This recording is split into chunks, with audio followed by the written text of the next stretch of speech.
Кашон до входа на мазето, на крачка 2 от циганското гето, живееше добрият Херодот, котак с неизвестен произход.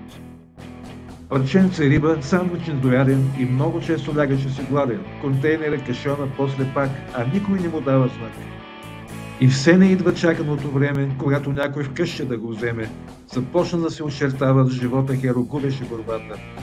В любимния момент тогава ръка подаде му съдбата. Как се случи, Херо не разбра. Остана някаква мистерия.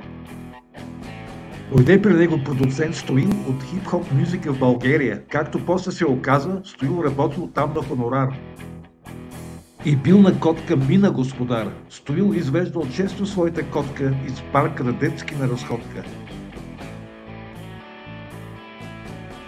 И Херо често с котка Мина се гонили в една градина. Стоил запали пура и му рече: Херо, край на твоето време.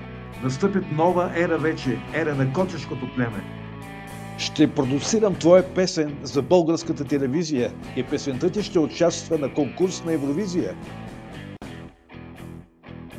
Котешка емансипация приеха в Европарламента. Това съвсем не бе сензация. Това е висша демокрация. Никак няма да е трудно. От тебе само ще се иска да се кълчиш истерично и в такт с барабана да помялкваш ритмично.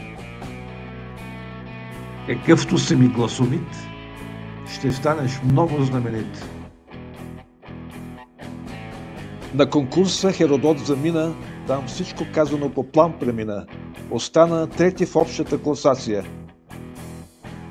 Но го изпратиха с овации и стана част от новия елит. А първата награда с рок балада спечели Бони Джони, пудел травестит.